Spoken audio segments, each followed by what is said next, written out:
ঘূর্ণিঝড় রিমালের তাণ্ডবে লন্ডভন্ড উপকূলীয় অঞ্চল। সবশেষ পরিস্থিতি জানাতে ভোলা থেকে যুক্ত হচ্ছেন সহকর্মী ছোটন সাহা। ছোটন, উপকূলে রিমালের তাণ্ডবে কি পরিমাণ ক্ষয়ক্ষতি হচ্ছে এবং সবশেষ পরিস্থিতি আমাদেরকে জানাবেন।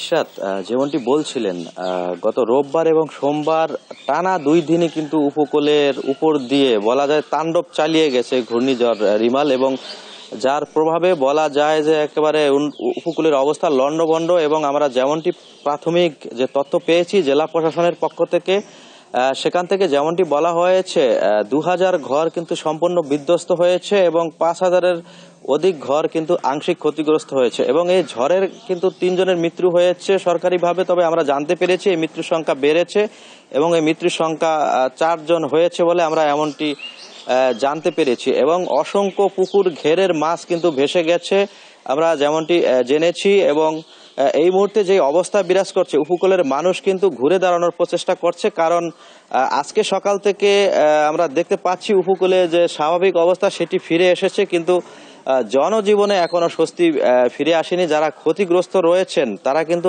এখনো ঘুরে দাঁড়ানোর চেষ্টা করছেন, তবে কিভাবে ঘুরে দাঁড়াবেন এমনই দুশ্চিন্তা তাদের চোখ মুখে। কারণ যারা ক্ষতিগ্রস্ত হয়েছেন তাদের বেশিরভাগ কিন্তু নদীর তীরবর্তী উপকূলের মানুষ এবং যারা দরিদ্র পরিবারের, এজন্য তারা এই বারবার প্রাকৃতিক দুর্যোগে তারা ক্ষতিগ্রস্ত হন। তার ব্যতিক্রম হয়নি, এবারও কিন্তু তারা সেই দুর্যোগের ক্ষতিগ্রস্ত হয়েছেন এবং তারা দাবি তুলেছেন যাতে জেলা প্রশাসনের পক্ষ থেকে ক্ষতিগ্রস্তদের সহায়তা দেওয়া হয়। আমার সাথে ভোলার জেলা প্রশাসক আরিফুজ্জামানের সাথে কথা হয়েছে।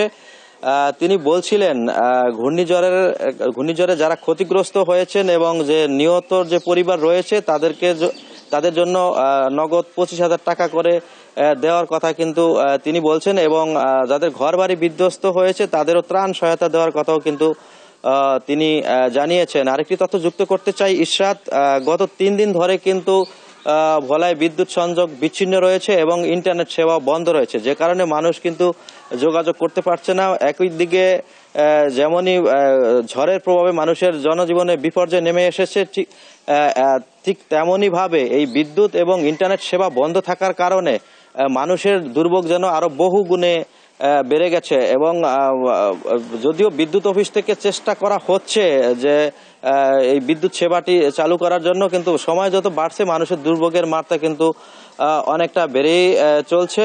তো ইশরাত, এ ছিল আমার কাছে ভোলাতে যে ঘূর্ণিঝড় পরবর্তী যে ক্ষয়ক্ষতি হয়েছে তা নিয়ে সর্বশেষ তথ্য। ইশরাত।